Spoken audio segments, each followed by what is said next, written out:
Hey, what is up, awesome people? ShadyWags again, and this time I'm going to be taking a look at the support class in Battlefield 1. Support is a combination of both the support and engineer classes from Battlefield 4.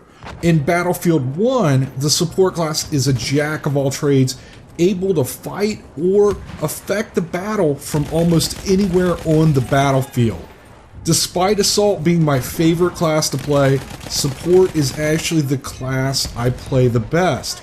And I can attribute that to several factors. Since the light machine guns are heavier, support class is substantially slower than the assault class. This forced me to take my time as I moved across the map, and that provided me with more time to scan the area. Situations where I was running in blindly as assault and forced to make split-second decisions now turned into situations I was able to read what exactly was going on before entering them. And finally, the support class is better suited to win medium-range encounters and capable of dealing with long-range encounters. The support class does carry around light machine guns. These are either gas-chambered, belt-fed, or strip-fed automatic weapons, which are able to fire at high rates and lay down large amounts of suppressive fire. What exactly is suppressive fire and how does that affect you? When a player is firing upon you and not hitting you, you begin to become suppressed. Your screen will start to become darker the more suppressed you are, and as long as you are suppressed, this will adversely affect your aim, accuracy, and the ability to heal. Suppression will wear off over time as you quit receiving suppression fire. So next time you're running in to make distance on that other player, and as you get in close you just can't seem to hit them, well, chances are you were extremely suppressed. As I looked at each of the light machine guns, I took its ability to suppress into account, as well as the same factors I did for the SMGs. Its ability in short, medium, and long-range encounters, damage output, and the gun's ability to kill multiple targets. All these factors were considered before coming to my final opinion after extensively using each weapon in an effort to find the most consistent and reliable light machine gun. Now I'm going to start from the bottom and work my way up, and this is for a reason which you will find out here shortly. First up is the Hewitt automatic low weight, and if crap rises to the top, well, this is why this gun is number one. The one thing this gun does excel at is accuracy. It is more accurate than any of the other light machine guns.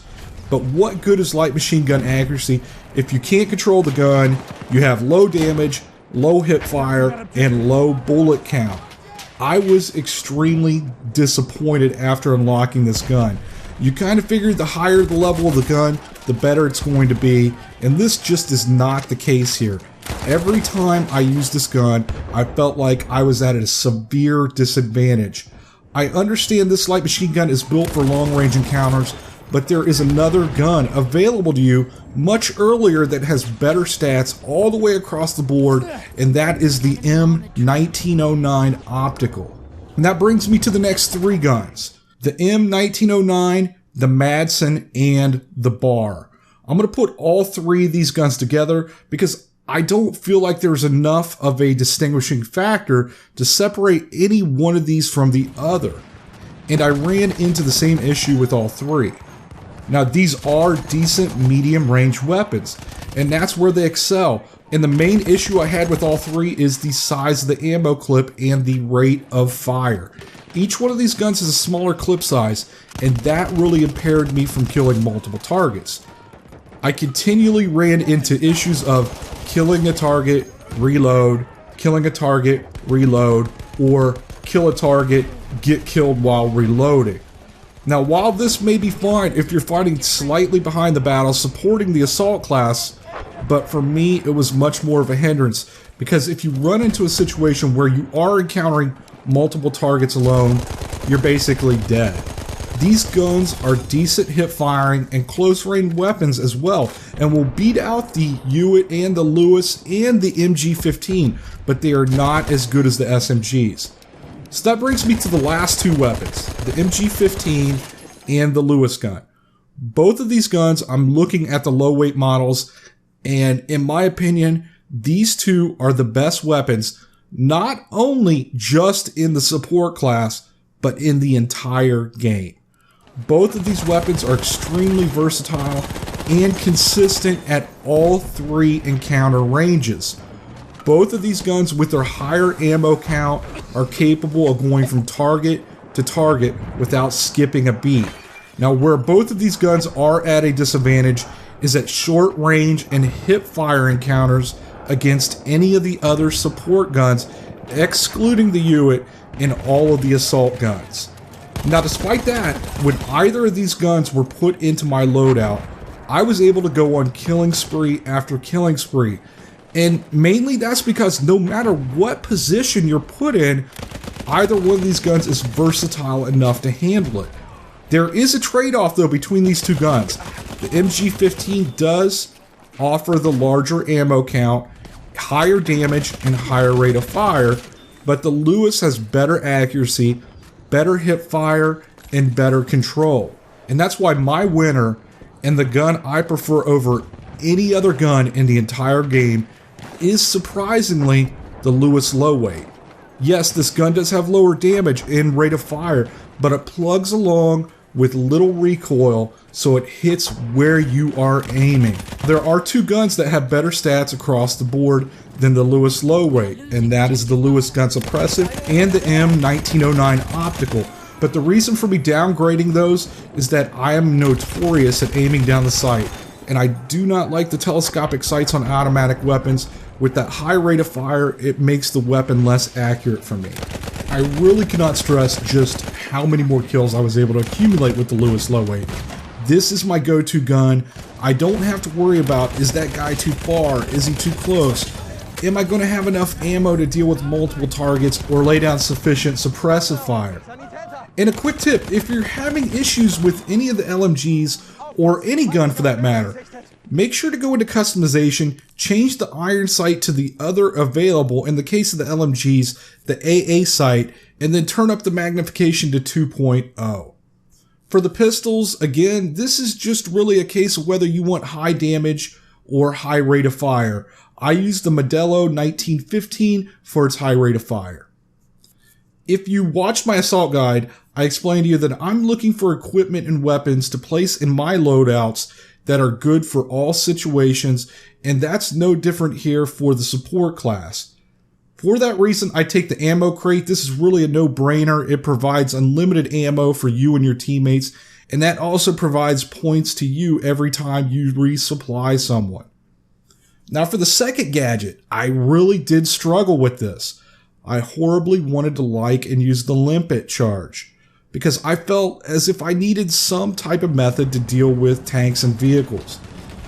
The issue with the limpet is you have to get in close to the tank, throw the thing onto the tank, then back away before it detonates, and then that will disable the weapon on the side that you placed it on.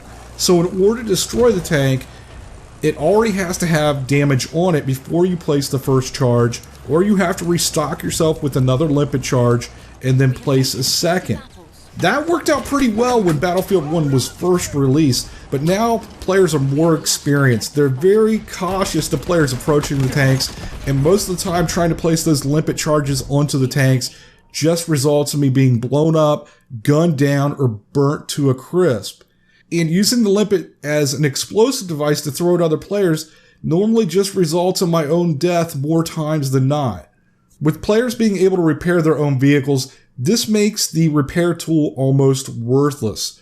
There were a few times I found damaged, abandoned vehicles, but not nearly enough to justify equipping the repair tool. It also just does not do enough damage to other vehicles. So that narrows the choice down to either airburst mortars, which cover a larger area but are only able to hit infantry, or high explosives, which impact a smaller area but are able to damage vehicles and infantry.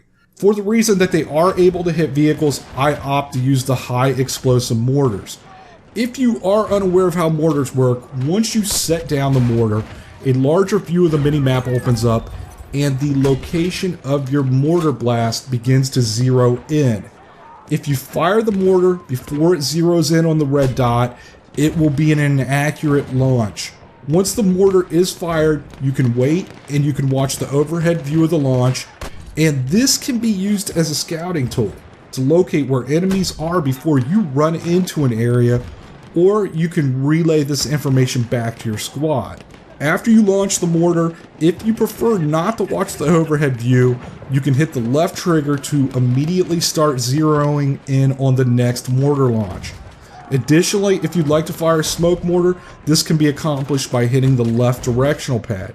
You do receive 4 mortars, and once those are exhausted, the mortar will disappear. But if you're using the ammo crate or pouches, it is easy enough to resupply yourself and then set that mortar back down. While you are in the process of firing the mortar, you do show up on the minimap to all players on both teams. You can see that mortars are extremely versatile. They can be used in many different ways, from scouting to forcing players off a spot, smoking out an area, collapsing buildings and roofs, destroying vehicles, and as a decoy. Trust me, fire a couple of these close to an occupied area, then back away. Someone is going to come looking for you. For grenades, I normally go with the stick grenade, but this does vary for me from map to map or what I feel like doing. And that's due to the fact that support, unlike any other class, has an unlimited supply of grenades. And this allows you to do a lot of interesting things, like completely gassing out or smoking out a room or area. You can switch to incendiaries, and you can keep a path virtually unpassable. And again, with the melee weapon, just like an assault, I use the axe for its ability to chop through wood and wire. The support class truly is a jack of all trades, with 2 of the strongest, most versatile guns in the game, unlimited ammunition, and explosive devices that are capable of completely altering a match. I hope you found this information useful. If you did, I really would appreciate it if you take the time to hit that thumbs up button. Thanks for watching, and until next time, have a good one.